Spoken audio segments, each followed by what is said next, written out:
So our first session is to take us around this new Alice in Wonderland world, around the world in 80 minutes. And our first speaker is Chris Derbyshire from Seven Investment Management. Chris joined Seven about 5 years ago, not 7 years, not 5 years ago, not 7 years ago, in 2012. Before that, he was with Goldman Sachs. Before that, BNP Paribas. He has actually also done a proper job. He was the finance director of part of Viacom for a number of years, a big US media company. Chris. Thank you, Dominic. So I've got to go around the world in 15 minutes, and I'm going to talk about a new global constant that will become apparent as I speak. I'm going to condense it all down into one slide. So let's start at the top left. So our trip around the world starts in the ether with Google. And Google in 2009 introduced something called the personalized search engine. And rather than just taking your search term that you'd entered into Google, it took 57 other signals that were personal to you, such as your location, the type of browser you had been using, the type of computer or laptop, whatever you'd logged in on, and used them to generate personalized answers to your search term. As a result of that, since then, any time that you have searched for something on Google, the person sitting next to you in this room, if they'd entered exactly the same search term, would get a very different set of results. Facebook does something similar. It's called the personalized news stream. And the point about this technique is it's about providing more relevant content from your search, content that you're more likely to click on, and therefore advertisers who would position their adverts in amongst sort of all the sort of overwhelming data on the internet are more likely to get something which is relevant to you, more likely to get something of value. Each time you click on a website, that click has value. It tells people something about you. And the value of each click is actually auctioned off within microseconds of you clicking and acquired by a data aggregator. And what a data aggregator has is a little sort of label which has got your name on it, and underneath it is all the data that data aggregator possesses about you and your internet usage. This is used to create a profile of you. Now, in the right hands, that profile can become a lot more than just a bunch of web links and data.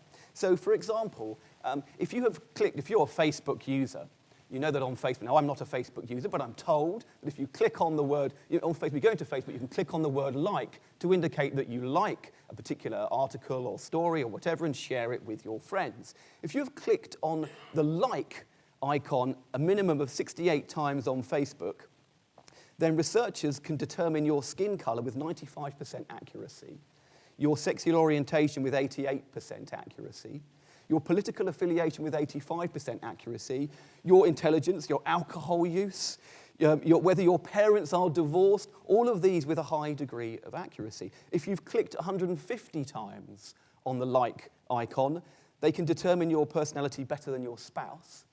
And if you've clicked 300 times or more, they can determine your personality better than yourself.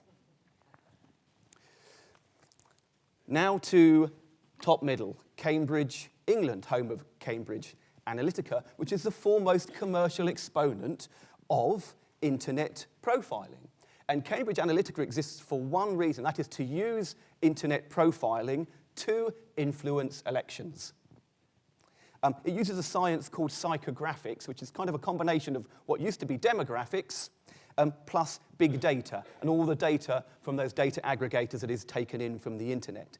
So Cambridge Analytica have a database which includes in-depth profiles of 220 million Americans, that's all the adult Americans.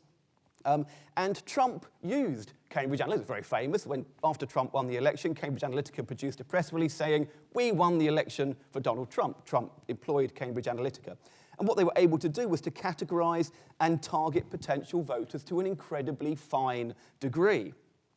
So, for example, if your profile suggested you were a bit neurotic, they would be able to target you with stories, news stories, about people, their homes being broken into by robbers, violence done to them, horrible, threatening images, with the sort of tagline that, the Democrats are trying to take away your guns. You might need your guns. If you were classified as being introverted, then they might send you an image of a father and son out shooting ducks in the morning light, with guns, implication being the Democrats are going to take away your guns. They can target geographically to an incredible degree. So if you live in the Miami district of Little Haiti, you would have been bombarded by stories concerning the Clinton Foundation, how it failed to help Haiti out after the hurricane a few years previously. These messages and the targeting is completely determined by mathematical algorithms.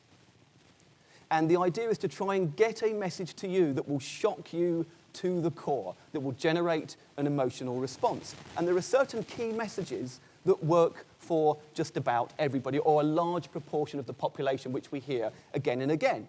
So one of these for Trump was illegal immigrants cause crime. Big Trump message. And by the way, there's overwhelming academic evidence that that's not the case. Actually, illegal immigrants tend to keep a low profile. They stay under the radar and do not want to be caught by the authorities. Trump's speech to Congress on March the 1st, kind of a state of the nation, what I would like to do with my presidency speech. It was the usual sort of jingoistic stuff, but in amongst it, there were two specific items of evidence. In the audience was someone called Jameel Shaw, whose 17-year-old son had been, and I'm quoting from Trump here, viciously murdered by an illegal immigrant gang. So we went from the general to the particular to isolate this particular point. Similarly, in the audience in the speech to Congress were two wives of police officers, quote, viciously gunned down by an illegal immigrant. And then finally, Trump mentioned in the speech that he'd ordered the government to set up a new department called the Office for Victims of Immigration Crime.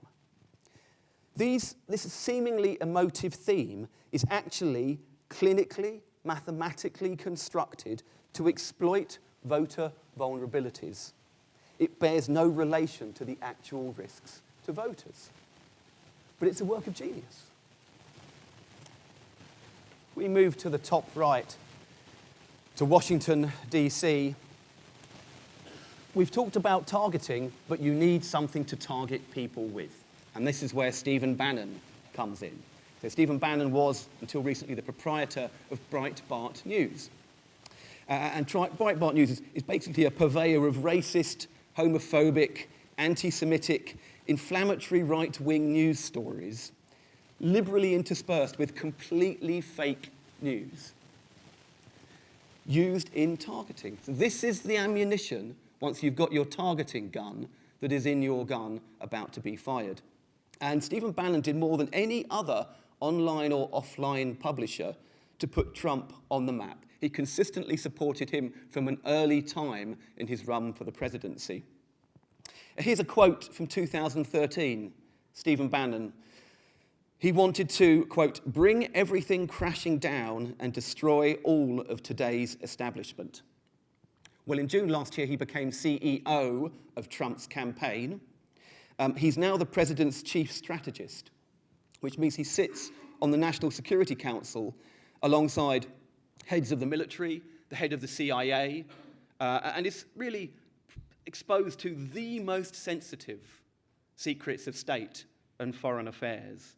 And interestingly, until recently, until he joined the Trump administration, he was on the board of directors of Cambridge Analytica.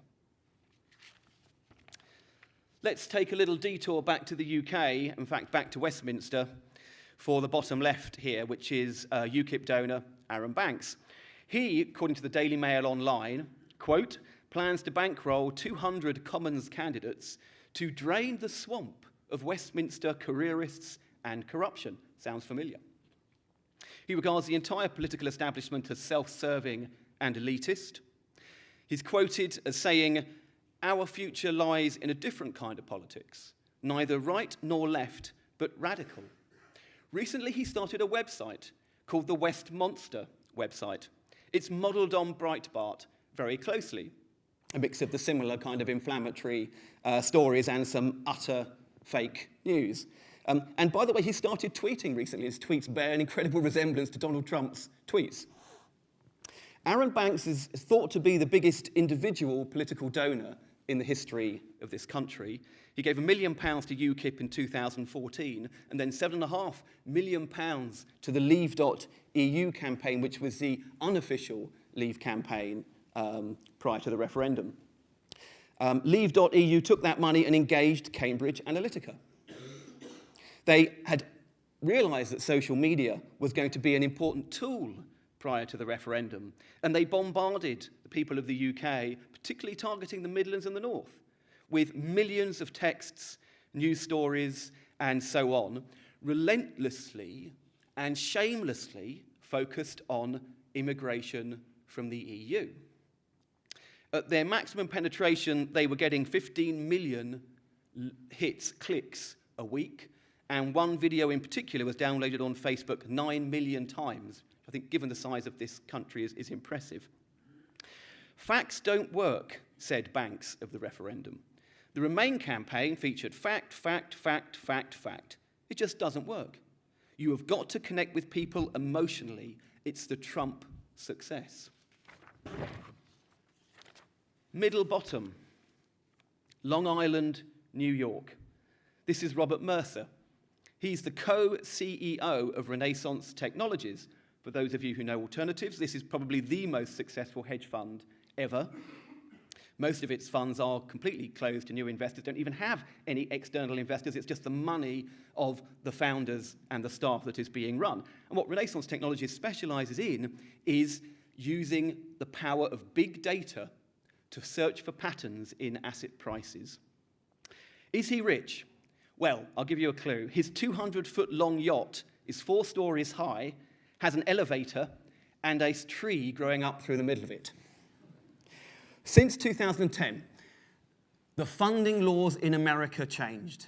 There were no limits now to what private donors could give to parties, not to the political parties directly, but to parties that might support the political parties. And since then, Robert Mercer's become one of a few very big private individuals able to influence elections.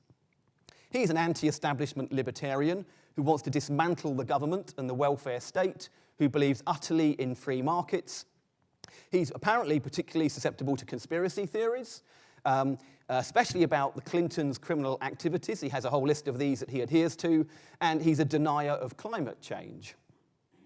He initially supported Ted Cruz and then switched to Trump in June last year, realizing that he was a more disruptive figure with the potential to go a bit further. Mercer's team, which includes his daughter, Rebecca Mercer, who's very active, he's rather reclusive himself, rescued Trump's then wobbly campaign, and the first thing they did was engage Cambridge Analytica and hire Stephen Bannon as CEO of the campaign. Robert Mercer is the glue holding all of this together. He is joint owner of both Breitbart News and Cambridge Analytica. His genius was to realize that big data could be used to revolutionize the world of electioneering. Finally, bottom right, we have a nondescript building in St. Petersburg, which is the last rather shadowy link in this chain. It's believed to be the home of what's called the Russian Troll Army. And the Russian Troll Army is an army of full-time employees who 24 hours a day troll the internet, looking for websites, looking for social media forums where they can start putting comment and dialogue in and engaging with people. The point being to help Putin, help the Russian state, and hurt their adversaries. They are incredibly sophisticated in how they do this.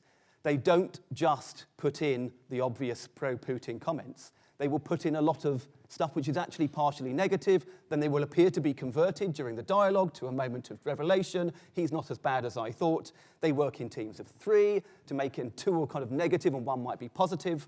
The Russians have been doing this for a long time. What we've seen before in this presentation is merely the commercial incarnation of what the Russians have been doing for decades, in fact. It's not necessarily about planting information.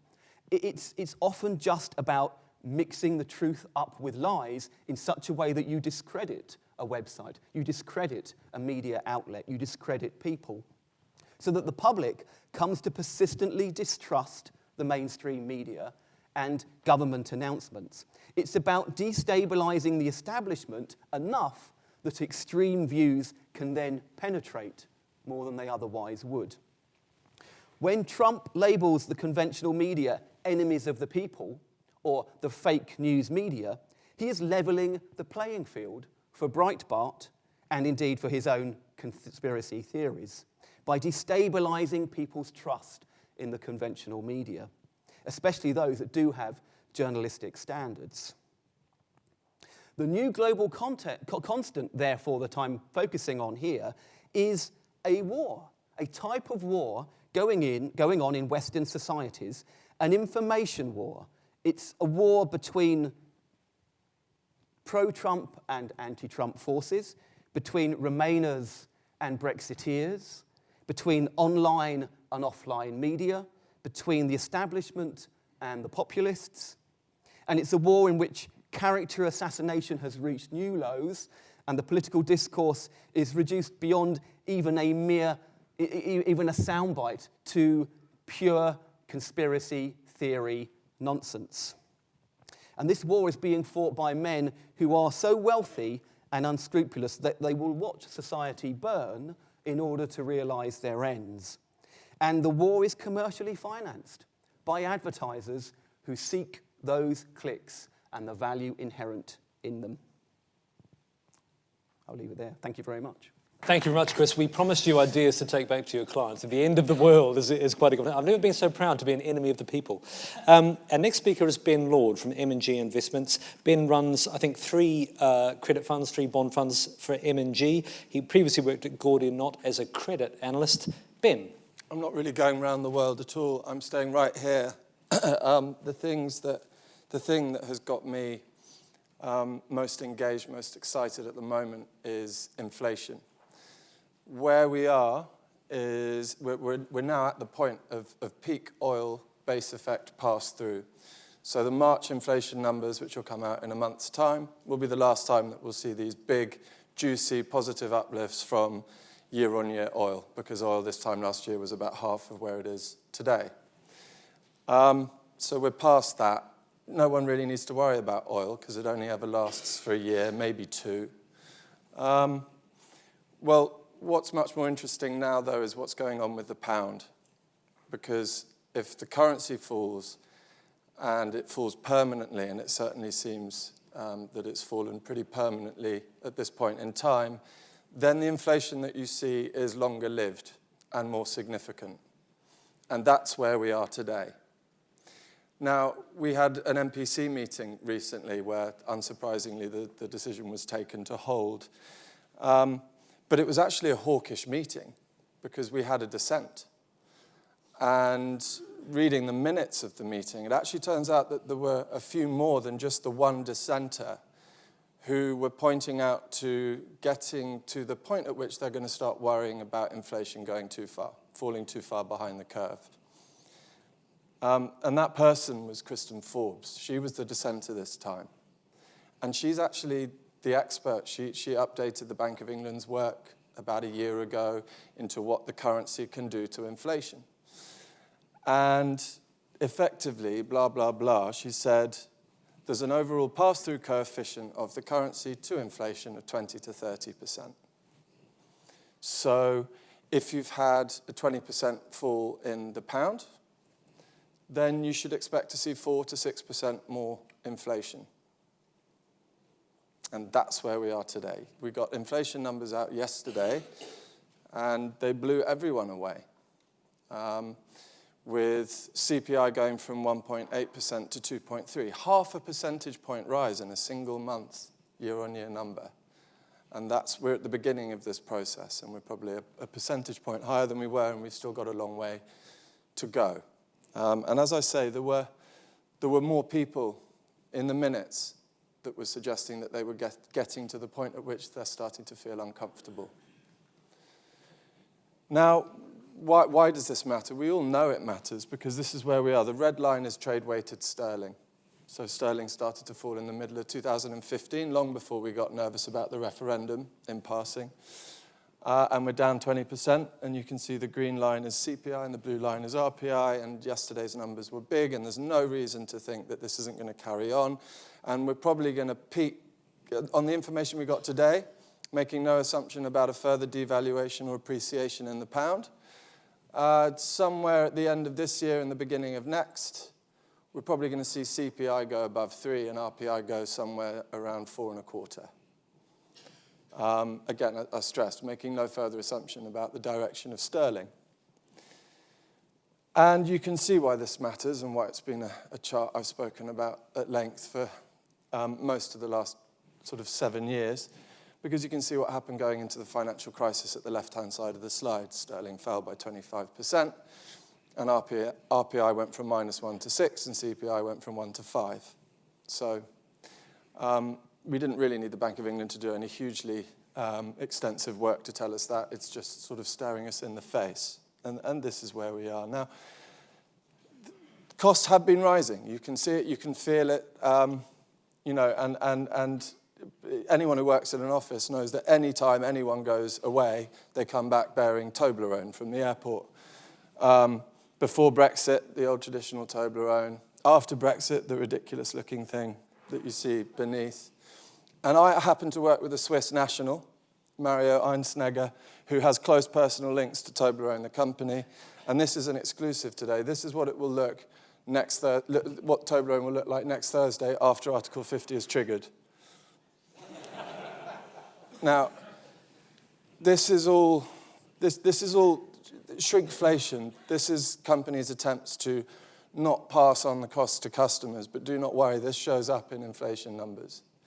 The ONS, I pity the people who have to do it, but the ONS trawl through the weighting, the weights of ingredients, the quality of ingredients, and so on, and this will all show up in higher inflation in the future.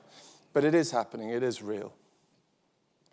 Now, what about having a view on the pound? I can't have a view on where oil is going. I just refuse to. I've got no informational advantage at all. It strikes me that even people who dedicate their entire lives to forecasting oil just get it wrong at the top and bottom of every single market, and probably a few times in between. But on sterling, we've got somewhere we can look to have a sort of medium-term fundamental view on the direction of travel, and it's the current account. Look at the current account. If you're in surplus and you're above the line, like Germany would be, where they still have the Deutschmark, then your currency has a medium-term and fundamental reason to appreciate. And Germany would be doing everything in its power to manage its currency down so as to keep its exports globally competitive. If your current account is in deficit and you're below the line, you have a medium-term and fundamental reason as to not like the currency and to expect it to weaken. And this is where we are today in the UK. We have a worse current account deficit than we did before we got bailed out by the IMF in 1974. We have a worse current account deficit today than we did before we were forced out of the ERM. So I won't have a view on oil, but I do have a view on sterling. And it's that in spite of the weakening that we've seen, in spite of the depreciation we've seen, which we needed, it hasn't yet turned around the direction of travel. It still, in my opinion, has further to fall. And for that reason, it strikes me that the risks to imported inflation are to the upside. And that might well be the reason that you're starting to sense greater unrest and a broader unrest on the Monetary Policy Committee. At the same time, really, globally, central bankers are doubling down with renewed vigor on their willingness to, well, not their willingness to tolerate above target inflation, because in the UK we've been there for precisely a day, but they're preparing the global fixed income markets for a period of above target inflation, and it's happening everywhere. Yellen and Kuroda at the Bank of Japan have both actually changed policy. It gets missed by most people, but there's a clear change in inflation targeting policy, because they both now they've both expressed a desire to have a symmetric inflation target, i.e. if you've had 4 years of below target inflation, both Yellen and Kuroda have said we want to have 4 years of above target inflation, or at least to catch up with the gap that has emerged over that period of 4 years, or in Japan's case, even longer. It's a big change to the small people, I've lost my seat, to the small people who are focused entirely on inflation. But a big deal. Carney seems to be the most dovish person in the entire world to me. And he is really stressing to the bond markets that he is going to look through this period of imported inflation for quite a significant period of time. And yesterday told everyone after the result, which was a big inflation number, he said, look, don't judge it by a single month. Well, it's been going on for, the increase in inflation has been going for 6 months now, and that was just the biggest example of it. So he's really saying, don't worry, I'm not going to hike. And if that's the case, that has really big implications for fixed income, because you're going to have higher inflation outcomes. And you've got a central banker who is not going to be hiking interest rates to try to get ahead of inflation. That suggests to me higher future inflation, steeper yield curves, more volatility, and so on. And there may be many people in this room, most people in the UK, who think as soon as they get worried about inflation, they go, right, I know what I'll do. I'll buy some inflation protection. I'll go and get an index-linked bond fund. Index-linked bond funds are index-linked gilt funds, government bond funds. Let's have a quick look at what an investment in one of these funds would look like today.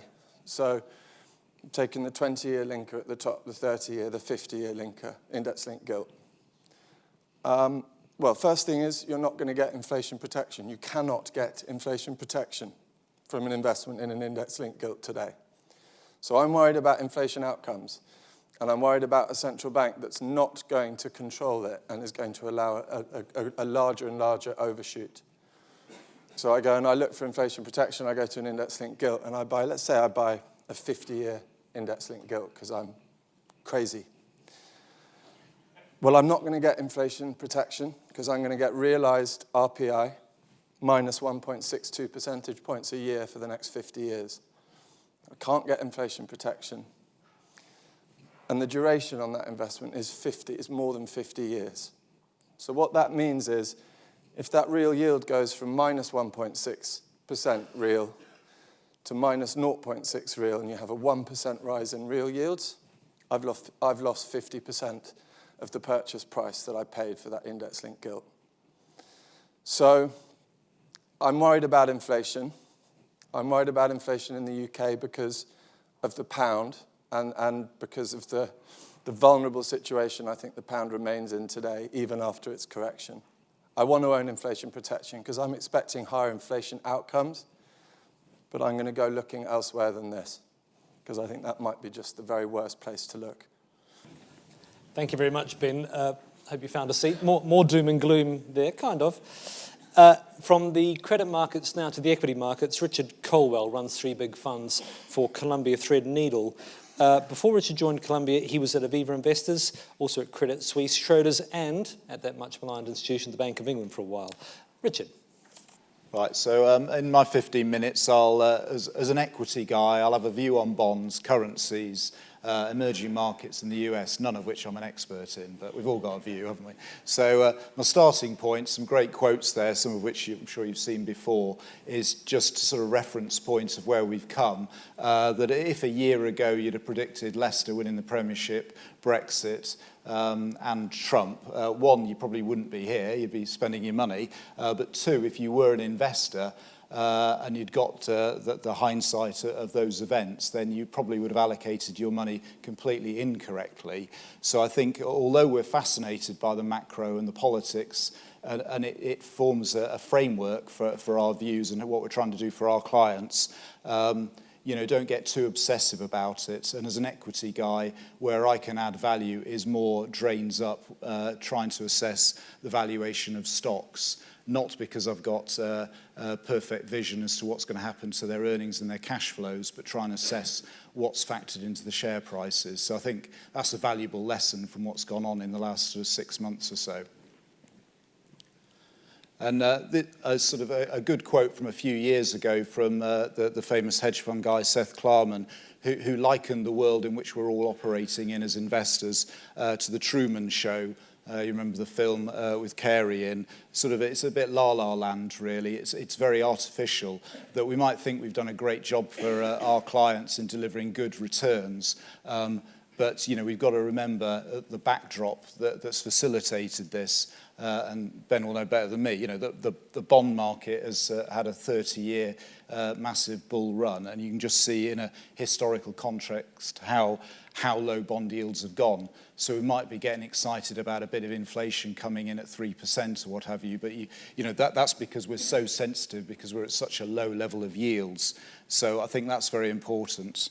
That's the environment in which we've all operated in. And I guess the question is this now changing? Are we going to get a more meaningful inflation pulse coming into the system, and what will that do to our asset allocation and my stock selection? And I think this is a powerful chart. Just looks at the extent to which global equities have re-rated since the financial crisis. But as I say, basically, it's all been down to monetary policy. It's been a re-rating of equities. So although I might have envy that the bond market has done incredibly well, we've certainly benefited in equities from that backdrop of that lower yield reference point. And the blue line at the bottom is a reminder that in dollar terms, earnings globally have gone nowhere. So for all of that QE stimulus, there was various explanations as to why we had QE, but it was not about stimulating growth. And it just shows, it was about buying time to heal the financial system. And the big debate in terms of the whipsaw that we saw in markets that post-Brexit, everybody was scrambling into dollar earners, long duration equities, and was selling down banks, breathed a sigh of relief, and then coinciding with the time of the Trump election, reverse, and there was this sort of expectation that maybe we are going to see a more reflationary environment. So that chart just shows you globally the extent to which the purple line, the food and beverages, long duration type equities globally did well in environments of grindingly lower bond yields, and conversely financials, banks, saw it as a headwind. And then in the autumn you had a massive reversal. So I suppose the big debate is that, is this it? Is this the beginning of a meaningful reflation? And this term that gets bandied around about expensive defensives, bond proxy equities, are they going to finally de-rate? And I guess my interpretation as a non-bond expert is that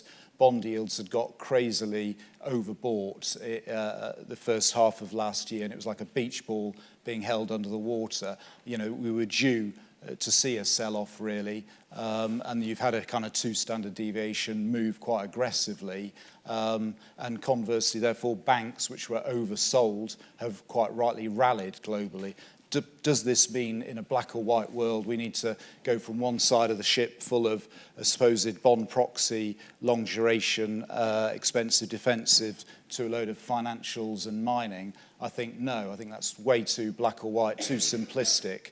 And you've seen that really with the Unilever bid approach, etc. It's a reminder, it's stock by stock. So I will not construct my portfolio with some macro weather forecasting, and I will have some financials and I will have some more robust defensives, but it's always about valuation, not buying or selling news flow. So although Trump, is now termed the bond villain, I think it was more coincidental that bonds had got incredibly overbought and we were due a correction. Going forward, I think it's very hard to envisage that, although obviously in the UK we have got this imported inflation pressure, that globally, that I just don't foresee that you can stimulate a reflation this stage in the cycle when you've got full employment in the US and when corporate profits are where they are. So for all of his best intentions, I just don't see us fueling a big growth spurt from here. And although I will come on to Brexit, since I'm a UK equity investor, I think it's important to remember only a year ago you were all obsessing about the China risk and the pressures on their reserves. And nobody's mentioning China and the fact that the renminbi has fallen more against the dollar than sterling has. And I still think China is the biggest risk to global growth out there, not Brexit and not Trump. So I think this is a reminder that the left-hand side there, that China is economic recovery, if you like, last year was built on debt, not productivity, a really poor quality recovery, and it's bought them time temporarily with their bank system under a lot of pressure. But you can see that chart that the level of indebtedness to the size of their economy is similar to where Japan was in '89 and Spain was in '07.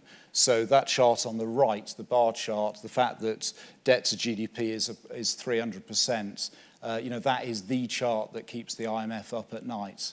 And I think that's important to remember that. So although, the left-hand side, the reserves have been drained by about $1 trillion to prop up the currency and reduce the extent of the devaluation, and to offset that, they've been undertaking their own quantitative easing, and you can that's to prop up the bank system. And, they're creating bubbles inevitably. So in Tier 1, Tier 2 cities, there's a housing bubble. Shenzhen is now more expensive than London. And, hats off to stock pickers who held their nerve and bought mining stocks 15 months ago, or commodity funds 15 months ago. But if you bought mining stocks like the chap who owns Vedanta last week after Anglo's has gone up 500%, good luck. But you're in greater fool territory, I think, now. And I think a lot of the recovery in mining stocks is because of, obviously, the sharp rally in commodity prices. But a lot of that is speculative, huge speculative positions in iron ore, copper, and coal. So, some of those could easily halve. So, I'd be very wary about that. So to Brexit, so as I say, I think China is a more important issue. But in terms of Brexit, I guess it's very emotive. Everybody's got political views. Poor old BBC copying it for supposedly being too biased to Remain and the sulkers and all the rest of it. And on the other extreme, you've got Tim Martin saying, relax, it's the best thing since sliced bread, that it's democracy that fuels economic growth. I guess that the reality, hopefully, will be somewhere in between, that it'll be noisy. Everybody, will get fixated about Article 50 and what that means and the extent to which the politicians will mess it up. But I think I like his second quote, really, that don't get obsessive about the minutiae of that. As a stock picker, as an allocator of funds, I think it's more that, economically, both in the US and the UK, we're late cycle. We were due to have a recession in the next few years, regardless of the politics. And if you feel that the uncertainty delays investment decisions in the UK and it slows down economic growth, well, so be it. But that was coming down the tracks anyway. And it's more about how, as an economy, we come out of it in 1920 in hopefully a more balanced way, less beholden to the wealth effects on housing market and more growth from exports. That's the prize that as an economy we should be shooting for. And from my point of view, as a stock picker, I am not obsessing about, how's the UK consumer doing? Is the GDP really going to be 1.7 rather than 1.4? I don't care. I never look at that data. I'm about what are the stocks doing, what is within their power to control their offsetting pressures to input cost pressures on their margins. So that's what I'm about. And if the valuation is baking in a very hard landing economically, then that's the opportunity as an active fund manager. So we've obviously had a debate, M&G, in terms of the pound. I mean, I do quite like the quote on the right-hand side from the IMF guy. Obviously, in a QE world, a lot of countries are trying to devalue their debt burden, which is still huge, and trying to talk down their own currencies. So at least in the UK, we've now got a legitimate reason for a lower pound. So as I say, although there are short-term risks and the headwinds of imported inflation, that there is a prize there. So there's a lot of hysteria by that correction. But as M&G alluded to, because of our current account deficit, we needed a correction in sterling anyway. Now, maybe it can go lower, but, you know, we've had a proper correction, 20%. So, I mean, I personally think, as alluded to, I did start at the Bank of England. Merv King was my first boss. You know, Carney is not in the same league as Merv King. Carney, I think, lacks credibility. Merv King basically has been saying, look, the currency needed to correct because of that current account deficit, and now it's more in the right range. Now, after the exit from the ERM, it took 5 years for sterling to get back to the level it was. So maybe that's what we're playing for, but it's in that environment, can we stimulate export growth? I think that's the prize. So, you know, again, my last slide really, regardless of the politics and your personal views on whether it was madness voting to come out of Europe or what have you, I'll leave you with this upside slide that the one good thing is that with imperial measures now being allowed back in once we're finally out of Europe, that Berry Brothers have committed to bring back Winston Churchill's favourite, which was the pint bottle of Pol Roger champagne. He always found that a glass at lunch never quite hit the spot, and a full bottle was maybe a bit too much. So the optimum amount is coming back. So that's the positive. Pint of champagne, that is a nice note to end on, although as someone who sat beside me said, it might now, thanks to weaker sterling, cost the same as a full bottle. Our next speaker is Helen Zhang from Baillie Gifford. Baillie Gifford, quite unusual, it's still an independent partnership as an independent company, as an investment company. Helen. Thank you very much. Good afternoon, everyone. I'd like to thank Rayner Spencer Mills for this wonderful conference. We're delighted to be here, and thank you all for coming.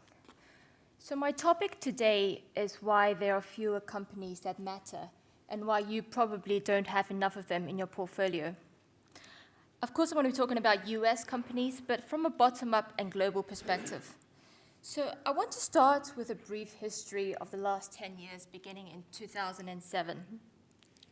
And I'm not going to talk about the market or the economy. I want to talk about technology. See, 2007 turned out to be a very important year for technology, because it marked the beginning of the internet revolution. And that was profoundly different from the IT area that came before it. And I see some of you raising your eyebrows there, but just bear with me for a minute. See, Clayton Christensen, best known for his work on the innovator's dilemma, classified technologies as being either sustaining or disruptive. A sustaining technology is one that fits into the business model of incumbents, that is adopted by incumbents and make incumbents better and stronger by either taking costs out or by helping them build a better product. And a disruptive technology is one that doesn't quite fit into the business model of incumbents. So they adopt it in some way, but they can never take full advantage of it. And if you look at it into that framework, the PC era of the 90s was a sustaining technology in that it made those who were already strong even stronger. But the internet is a very disruptive one. And newspapers is the poster child for this. You know, computers were great for them, it took costs out, but the internet destroyed them. And many other industries are now following the same path, be it retail or hotels or even politics, as we've heard this morning. So what happened in 2007 is, of course, the birth of the iPhone.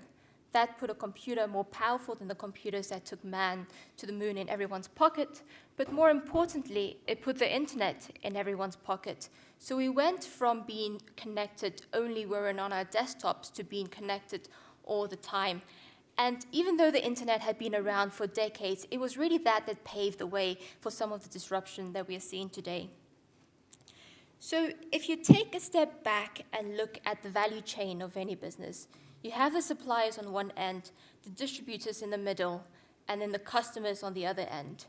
Now, in the offline world, the most common way to make outsized profits was to control the distribution and then integrate backwards into supply. The most common form of competitive advantage was distribution and economies of scale. Think retailers like Walmart or consumer goods companies like P&G. The world was really built on friction. Some of you will remember when you had to buy a software for your PC in the pre-app world, you had to go to a physical store, buy a software in that box, and install it. And the developers had to package that software into a box and negotiate retail placement. All of that is friction. And what the internet does, of course, is eliminate all that friction. So it made the distribution effectively free, and that destroyed the fundamental competitive advantage of many businesses. So if the winners of the pre-internet age are those that control distribution and integrate backwards into supply, the winners of the internet age are those that aggregate the consumers, be it a Google, Amazon, or Facebook. Their competitive advantage is not economies of scale, but network effects. And there's a very important difference, which is that economies of scale refer to supply-side scale, whereas network effects is demand-side scale. The benefits of scale on the supply side is being increasingly eroded with technological innovation, whereas the power of the network is becoming ever more important in an increasingly connected world.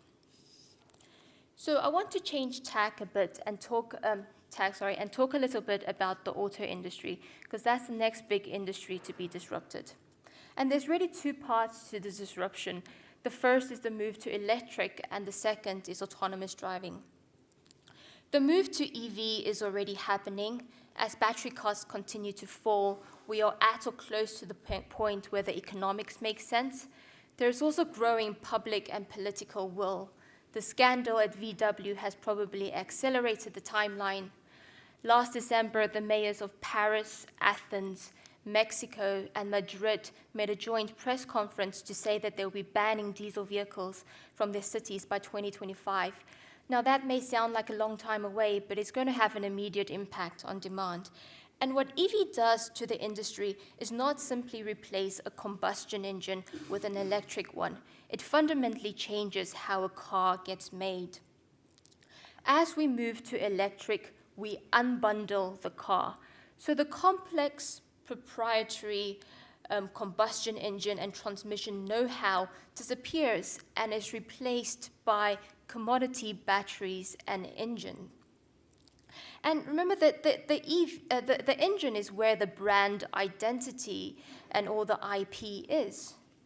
So that doesn't mean that everything will change. Design and distribution will probably still matter. But as the value of the car moves from hardware to software, that is a fundamentally different skill set. And Tesla is interesting in this respect because they are really the only ones that understand this new model and is taking full advantage of this disruptive change at the moment. Their business model is fundamentally different from the traditional automakers. And the best way to illustrate this is with an example. Some time ago, a Tesla Model S was hacked. You may remember this, it was all over the media. But what Tesla did is just fix the bug with an over-the-air patch. Much like how your mobile phone is constantly downloading the latest version of the software, most of the time without you even noticing. Now, when two security researchers hacked a Jeep, Chrysler had to recall 1.5 million cars. So Tesla has never spent any money on advertising. They launched the Model 3 about a year ago with a tweet, but that single tweet got them 400,000 orders within a 3-week period. And for context, BMW sells 1 million 3 Series cars a year. So the business model advantages are massively underestimated. And as we move to autonomous driving, that's when things get really interesting because autonomy will be all about data. Tesla has 22,000 cars on the road collecting the data that's needed for autonomy. They have about 2.5 billion miles and are collecting 1 million miles a day. No other automaker is even close. The closest competitor at the moment is Waymo, Google's car spin-out, and they're collecting about 1 million miles a year. So I think the implications of full autonomy is not clearly understood. And the most common fallacy is to think that we will simply replace a driver with a self-driving car and everything else will remain the same. But half of global oil production goes into transport at the moment. Now, what will happen to the service and repair industry if there are 10 times fewer moving parts? who will bear the liability for insurance? 1.2 million people die in road accidents every year, and it sounds morbid, but that's the largest source of organ donations.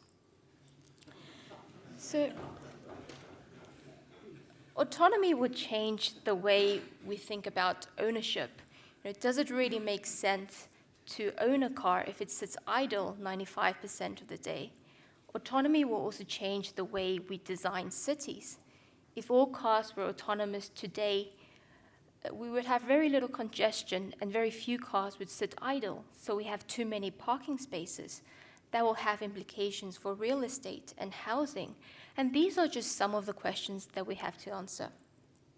So let me bring it back to the US market. The splendid irony of the internet is that it was meant to be a business opportunity for all with a good idea, and in many ways it still is. It's now easier than ever to be an entrepreneur. The amount of money that you need for things like inventory, distribution, and promotion is an order of magnitude less than it was in the offline world. You don't need a lot of money to start a business if you use Amazon Web Services or Google Cloud. You can reach any customer you like on Google and Facebook, and you can sell almost anything you like on Amazon. But at the very top, the enablers of that opportunity, it has turned into a story of immense competitive advantage. And these new giants of today are fundamentally different in scale from the giants before them, because they're not just giants in technology, but they are giants in the economy, and increasingly the global economy. Microsoft and Intel at the peak of the Windows PC era in the mid-90s didn't make it into the top 10 companies in America. Today, Apple, Facebook, Google, and Amazon are 4 of the top 6. And yes, Microsoft is there too. So, by the way, there's only ever been 3 companies that has made it to $10 billion of revenue within 10 years of their inception. Google, Facebook, and the third is not really a company, it's Amazon Web Services, part of Amazon. And speaking of Amazon, I don't know about you, but Amazon has really infiltrated every part of my day. I'm woken up by Alexa every morning. Alexa is Amazon's voice assistant, much like Apple Siri, except that it works. I ask Alexa to give me the news headlines and the weather. When I drive to work, I'm probably listening to Spotify, which is powered by Amazon Web Services. At work, Amazon is always there in the background through the website and software that I use, whether it's Citrix or Quora.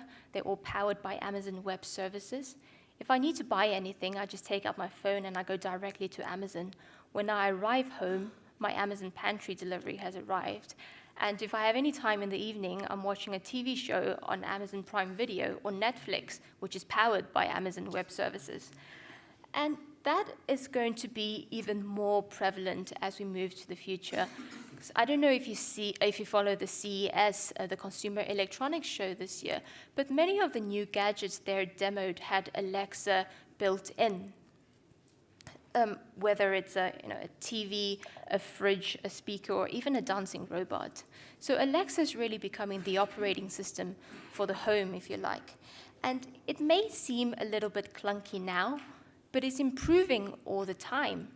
And as a voice recognition accuracy moves from 96% to 99%, we will go from not using it to using it all the time. So I want to end by talking about machine learning. It seems to be the new buzzword these days. Everyone is talking about it. I'm pretty sure we're at the peak of the hype cycle right now, but it is a very important technology. And like most important technologies, its impact is overestimated in the short term, but underestimated in the long term. And I don't want to add to the hype that's already out there, but I do want to say that data is the main enabler of machine learning. And those that have useful, proprietary, and most importantly, very large amounts of data are those that can harness the technology to its full potential. So just like the PC was a sustaining technology for the incumbents of the 90s, I believe that machine learning will make these new generation of internet-enabled companies even stronger. And the amazing thing about these new giants is the geographic concentration. They really only exist in the west coast of America and the east coast of China. And over the long term, they will matter far more for global growth than either interest rates or Trump's economic policies. These companies are changing industries and truly breaking down geographic barriers. So the question you need to ask yourself today is not whether you have enough exposure to the US market, but whether you have enough exposure to these companies. Thank you.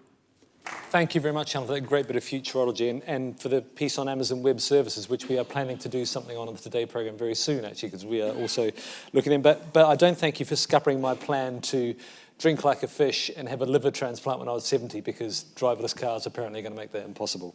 Our next speaker is Robert Lancastle from J.O. Hambro Capital Management. Like one of our other earlier speakers, Robert did have a proper job earlier. He was a maths and physics teacher in an earlier life. Robert.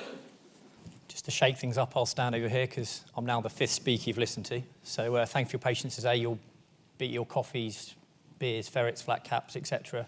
pretty soon. So I'm a long-term global fund manager, and hence I think on the long term.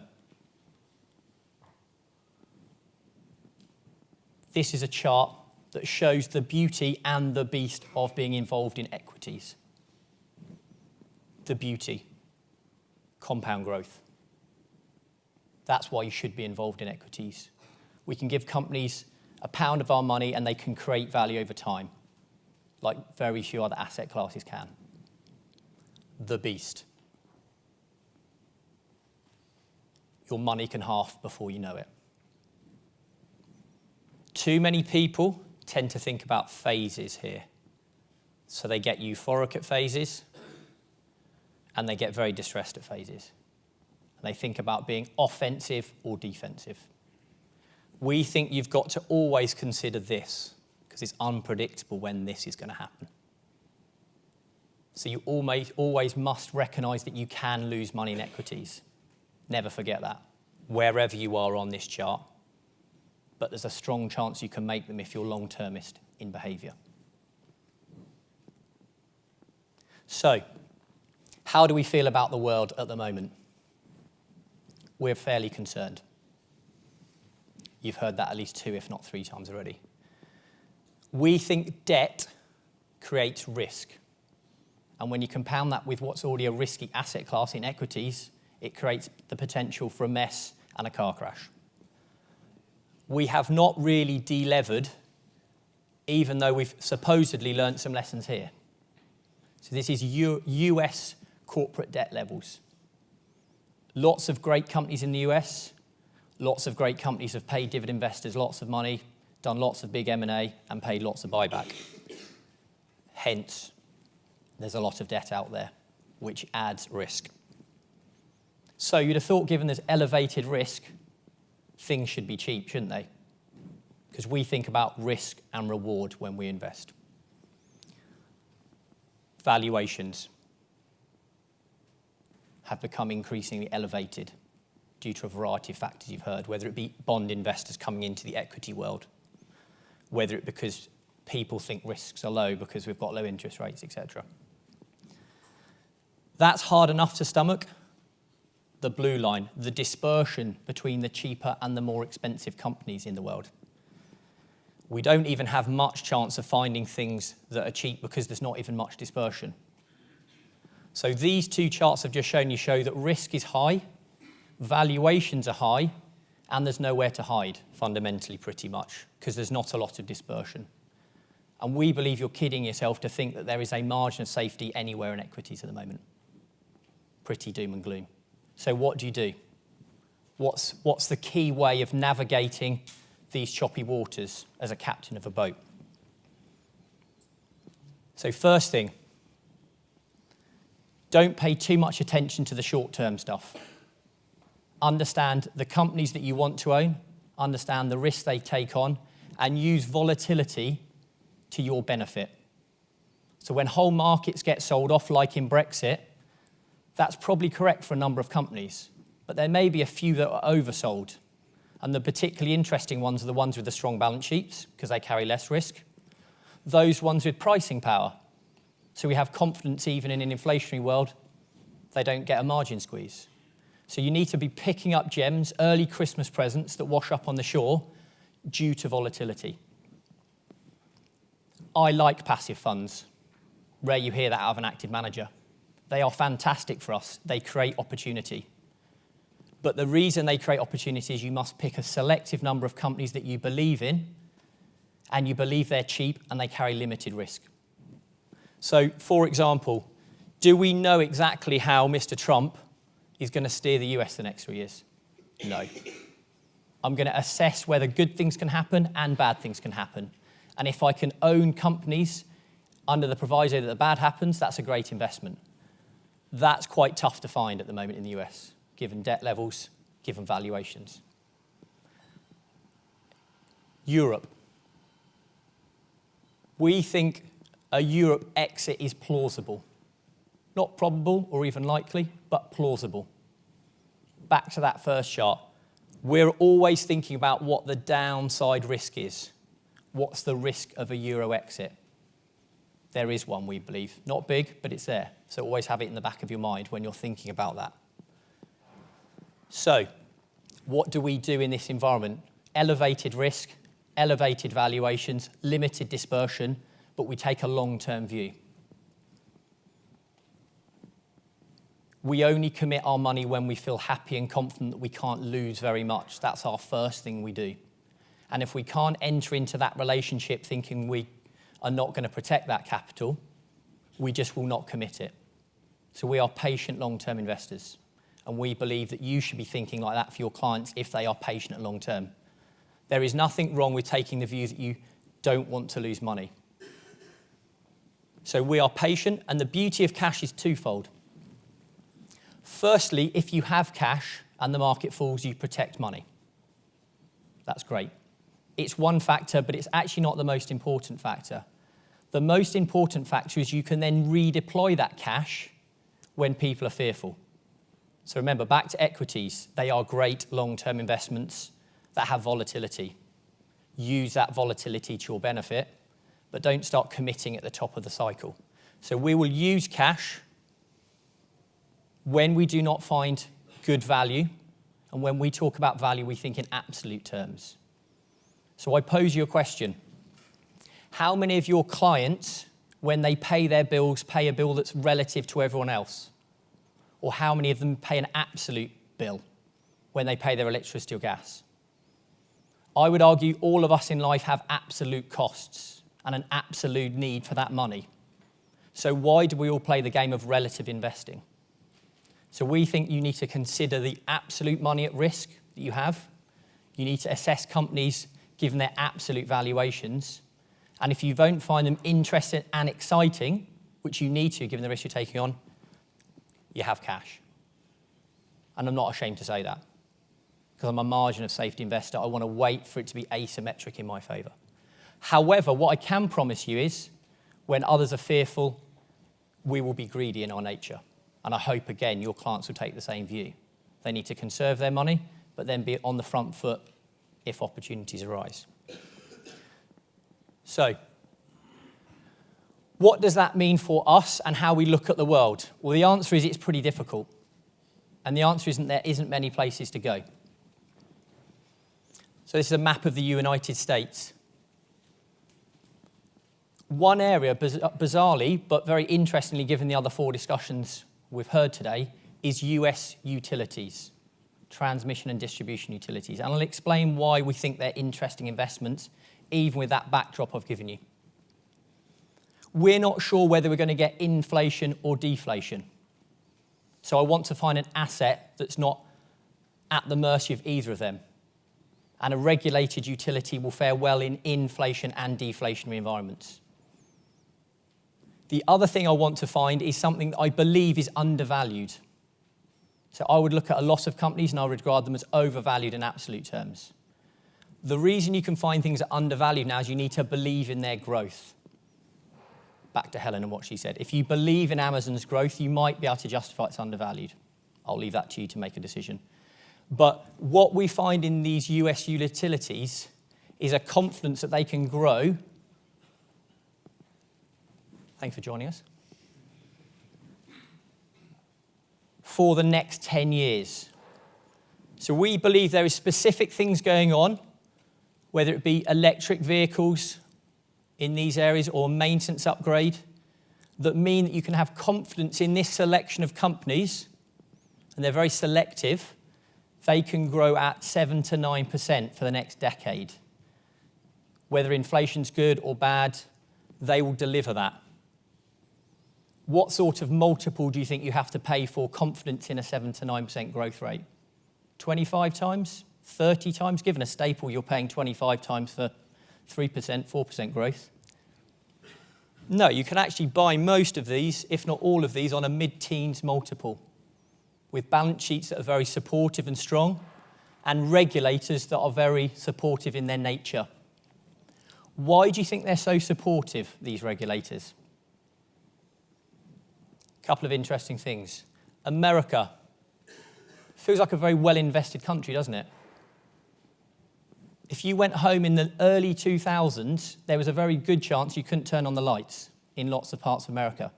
America suffers from blackouts and did so regularly in the early 2000s. It also suffers from a gas pipeline network that's very underserviced. We've had major incidences in parts of this US, hundreds of people sadly dying. So we've got a network here that is very underinvested in, laid in the 1960s, the wires above our head, the pipelines beneath our feet, that the regulator needs to invest in. And it is committed to that for a long period of time. So we are selectively looking where we can find deflation and inflation proofing. We're not having to take on risks, whether it be political risks, debt risks, etc. So that's the type of thing we think your client should be thinking about. I've got a good chance of not losing much money, and I might make some money on the next 5 to 10 years. And that comes down to valuation, which hasn't really been spoken about much today, and it comes down to risks, balance sheet risks, structural risks, etc., etc. One other area we think is interesting, given we've not had much discussion about stocks today, it's good for you to hear about a couple of ideas that you can take back to your clients, is a Japanese idea. Who would have thought Japan's interesting? Japan is interesting to us because it has net cash. And net cash means it has less risk. It doesn't have funding risk if the credit markets close or change. And it gives it free options, so lower risk plus free options. The challenge with Japan, though, is can you find companies that can invest and want to invest? Because remember, when companies invest, they create value. If they have barriers to entry, they have advantages. We don't find that many Japanese companies that have net cash and the potential to invest. But this company, Ein Holdings, is one of them. Put your hand up if you've heard of Ein Holdings in this room before. Surely someone. No one. A gem I've brought you. So, Ein Holdings is like the Boots of Japan. It distributes drugs to people. You get ill, you go to the doctor, he writes you a prescription, and you want it straight away because you're feeling pretty grotty. Someone's telling you to turn up to a conference like today in the rain and you're not feeling great. This man here needs at least 6 years of university training to give you your drug. So you need expertise, that's a barrier to entry. However, what's less apparent about Japan is how inefficient it is at getting those drugs to their people. You'd have thought, given there's a lot of old people there, they're big into healthcare, etc., they'd have a very efficient system, wouldn't you? Well, these guys are the biggest game in town with a 3% market share. If I compare that with the US, CVS and Walgreens are about 40% each. So this is a completely inefficient market at the moment. Most people are mom and pops, and they're going to a Pfizer or GlaxoSmithKline and bidding for drugs as a one-person show. You can imagine how much pricing power they have. 0. Ein Holdings has 800 locations currently in a market of 50,000. And we and they both believe that they... Oh, sorry, apologies about that. We and they believe they could increase their store count fourfold by rolling up these mom and pop shops. So again, we've got a net cash business with barriers to entry, with the potential to grow. Surely it's on 25, 30 times earnings, given most 25 and 30 times earnings companies don't grow very much. No, we can buy this for 15 times again. So it's a great long-term investment, no balance sheet risk, no valuation risk, with barriers to entry. How many of these can we find? Not that many, so you need to be pretty selective. So selectivity, high level of active management is the way to navigate this if you want to perform. And we need to use effectively the likes of passive funds to help us do that. So what does that mean in summary? We think you should be looking at fund managers that are properly active. They don't just replicate the benchmark and you pay a premium for that. That's what passives can do for you. Find people who back with high conviction their ideas, and through the cycle they will make you money. And if you like the idea of capital protection, yes, there are certain funds like us that are a good fit for that. We think what's important is you ignore the benchmark and others around you. People spend too long looking at other people in the market. And we think you need to be very patient in what you do.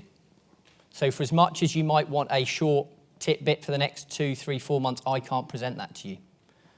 But I equally would argue most of your clients are looking at what their money might look like in 5, 10, 15, 20 years' time. I'll leave you that and hand you back. And thank you for your time today. Thank you very much, Robert. I think most of our travellers around the world were travelling by Concorde today because we finished a little bit early. But that to me was really excellent. Not quite what I expected. A good mix of quite hard-headed analysis, short and long-term, of fixed income and equity markets, a healthy dose of futurology, and what technology might do to the world of politics. We're back here at 3:25 to continue looking at global markets in Europe. Do enjoy your cup of tea.